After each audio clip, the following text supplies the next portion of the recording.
Morning students. In our last class we have discussed the image, right? Now today we are going to discuss some of the basic terminologies of reflection and refraction. What do we mean by terminology? So these are some basic phenomena that are related to the mirror, and we should know that what is the meaning of all these terms when we are talking about reflection or refraction. So one by one we will discuss all these terms. First one is pole. Okay, so how will we define pole?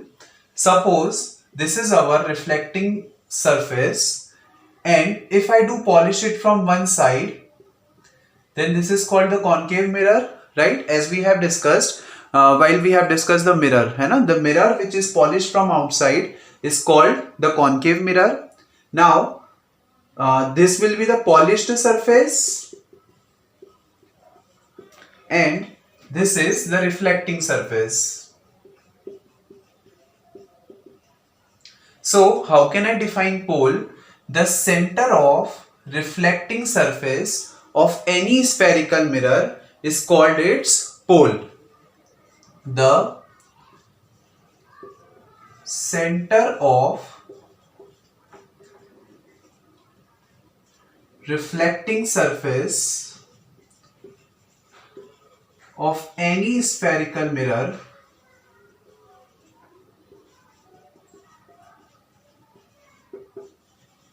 is called pole, and it is denoted by capital P. Similarly, if we consider the convex mirror, this is a convex mirror since it is polished from inside. So the center of reflecting surface of this convex mirror is also called as pole, and it is denoted by capital P. So I hope it is clear to all of you. Simply we can say that the center of reflecting surface of any mirror is called its pole, and it is denoted by capital P. Now what is the second term written over here? It is center of curvature. So let us discuss what is center of curvature. How this first of all we should know that how the spherical mirrors are formed. Okay, so suppose I have taken a glass sphere, एक simple glass की ball मैंने ली, and I have cutted it like this such that I will get one minor part and one major part. Now if I do polish this minor part from any of the side, either from outside or from inside, then the device so formed is called the mirror, right? हमको मालूम है कि all the spherical mirrors are made like this only. First we take a glass sphere and we take one minor part and one minor part and one major part, and we polish the minor part either from outside or from inside. If we polish it from outside, then this is called the concave mirror, and if we polish it from inside, then this is called the convex mirror. So how can we define center of curvature? We can define center of curvature as the center of that sphere from where the mirror is formed. जिस sphere को cut करके आपने आपका mirror बनाया है, उस sphere का जो सेंटर होगा, that is called the centre of curvature, and it is denoted by capital C. Similarly, in this case also, suppose this would be a sphere. I cut it like this and I polish it from inside. So the center of this sphere is called the center of curvature, and it is denoted by capital C. I hope it is clear to all of you. Now the next thing is radius of curvature. What do we mean by radius of curvature? So we know that the mirrors are made up of glass spheres, right?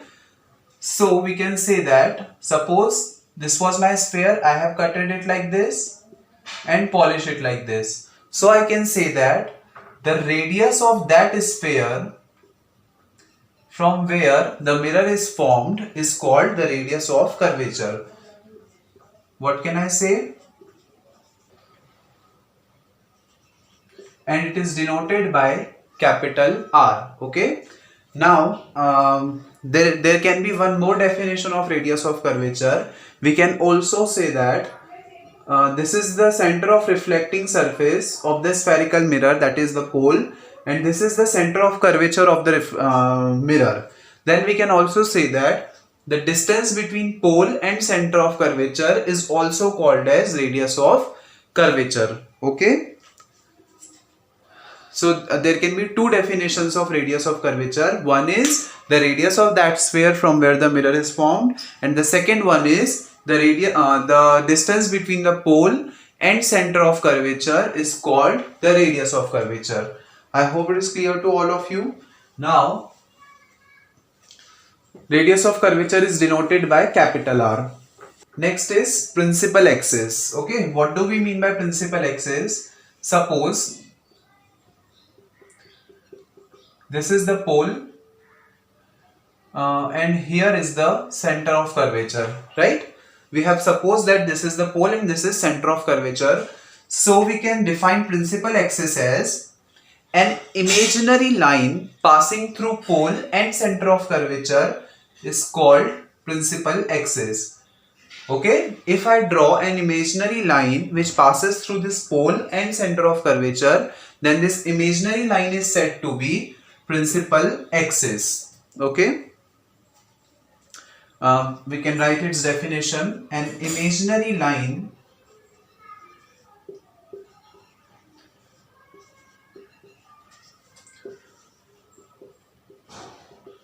joining pole and center of curvature is called principal axis. So I hope it is clear to all of you. Now the next thing is principal focus. What do we mean by principal focus? Let us have discussion over this. Suppose this is my concave mirror. Since it is polished from outside, this be by the pole, this be the center of curvature, and the line be the principal axis. So we can say that if the ray is incidenting parallel to the principal axis, this is the ray which is incidenting parallel to this line, and this line is what? This line is principal axis. So we can say that when a ray is incidenting parallel to the principal axis, then after reflection, the point at which this reflected ray will intersect the principal axis is called principal focus, and it is denoted by capital F. Okay, जब भी कोई light रे principal axis से parallel incident होती है, तो after reflection जिस point पर वो प्रिंसिपल एक्सिस को कट करती है, that point is said to be principal focus. Similarly, in case of convex mirror, we can also see this. This be the pole, this be the center of curvature. A ray will incident parallel to the principal axis. Then after reflection, it will go like this, such that on extending back this ray, this is the center of curvature, such that on extending back this ray, it appears to be coming from focus, right? Whenever a ray will incident parallel to the principal axis in case of convex mirror, then it will get reflected.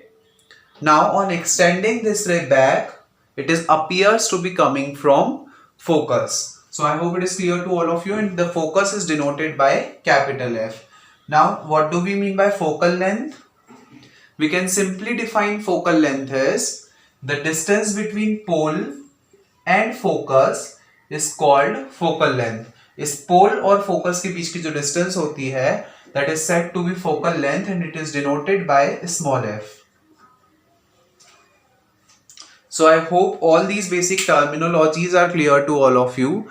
Now the next topic that we are going to discuss is the rules of images formed by a spherical mirror. Okay, that whatever the images formed by the spherical mirror has to obey some laws, and that laws we are going to discuss.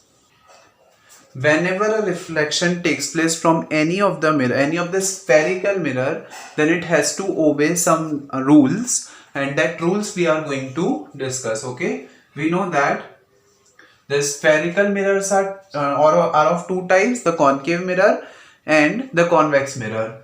So first rule states that suppose this is our concave mirror, this is the pole, this is principal axis, this is center of curvature, and this is focus. Okay, so first rule states that whenever a ray will incident parallel to the principal axis, whenever a ray will incident parallel to the principal axis, then after reflection always it will pass through focus. This is our first rule, that whenever a ray will incident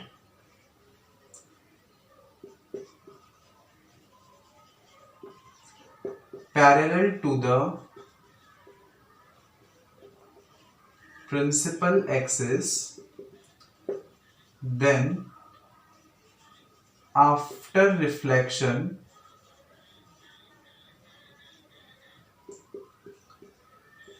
it passes through or appears to pass through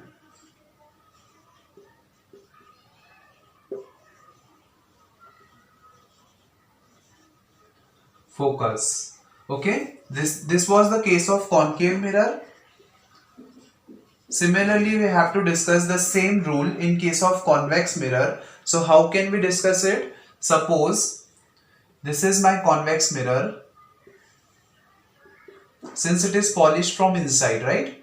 The mirror which is polished from outside is concave and the mirror which is polished from inside is convex. So we can say that this is the pole, this is focus, this is center of curvature, and this is focus. Okay, a ray will incident parallel to the principal axis. It will get reflected from this reflecting surface such that on extending back this ray will appears to be coming from focus. So we can say that whenever a ray is incidenting parallel to the principal axis, then either it will reflect through focus or it appears to be coming from focus. So this is the case of concave mirror and this is the case of convex mirror. I hope the first point is clear to all of you. Now the second point that we are going to discuss is, okay, the second point states that whenever a ray will incident through C is the center of curvature, it will possess no deviation. What does it mean?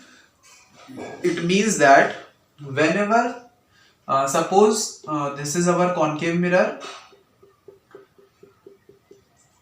this is the principal axis, this is pole, focus and center of curvature. So if the ray is incidenting through center of curvature, suppose the ray is incidenting through center of curvature, it will get incident on the mirror and after reflection it will follow the same path from where it has entered. Okay, that is, it possesses no deviation. जब भी light रे इस C से होकर आती है तो reflection के बाद वो इसी पाथ को फॉलो करते हुए वापस चली जाती है, उसमें किसी तरह का कोई डेविएशन नहीं होता है. This is the second rule of reflection. Similarly, we can see it in case of convex mirror also. This is the convex mirror. This is the principal axis. This is pole. This is focus, and this is center of curvature. Now, a ray will incident parallel to the if the ray will incident such that if it is to be extended further, then it will appears to be coming from center of curvature. Okay, so if the ray incident like this, then after reflection it goes like goes by following this path only. It possesses no deviation in its path. Okay, so after reflection it will follow the same path from where it has entered in case of both concave as well as convex. So this is the second rule of the reflection. um, caused by spherical mirrors. I hope it is clear to all of you, the second point. Now further we are going to discuss the third point. That is the third rule of the images formed by spherical mirrors. The third rule states that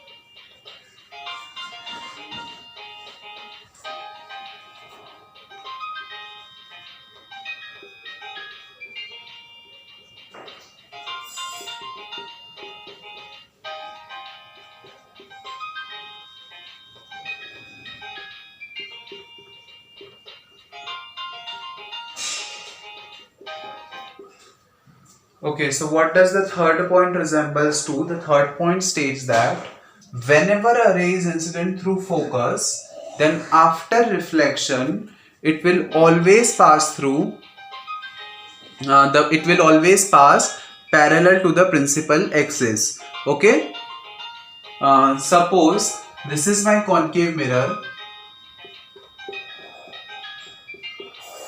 this is the pole, this is center of curvature, and this is focus, and this will be my principal axis. So what does the third point states to us? The third point states that whenever a ray is incidenting through focus, then after reflection it will pass parallel to the principal axis. Suppose the ray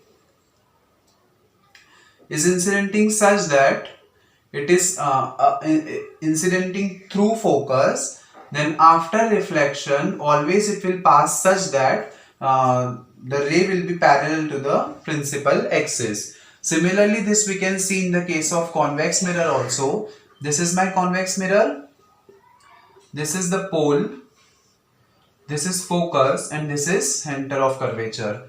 So if the ray is incidenting such that on extending it back it will appears to be coming from focus, then after reflection it will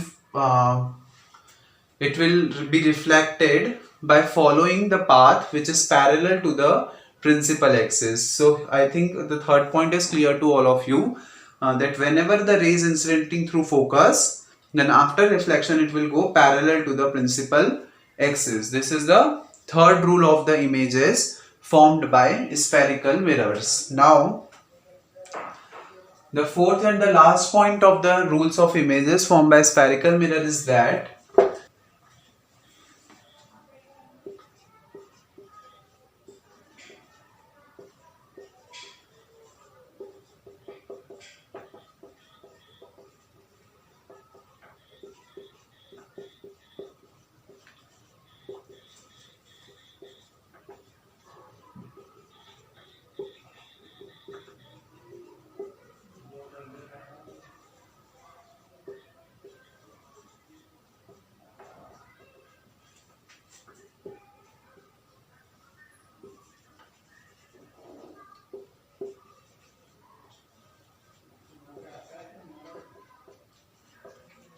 what does the fourth point states us? The fourth point states that this is the concave mirror, this be the pole, this be the focus, and this be the center of curvature. So what does the fourth and the last point states to us? Fourth point states that whenever the ray is incidenting on pole, whenever the ray is incidenting on pole such that this is the angle of reflection, the angle which this incident ray makes with the normal is called the angle of incidence, right? So it will get reflected such that by following the law that I is equal to R, right? So जितना angle यहाँ पे बनेगा उतना ही angle नीचे बनेगा.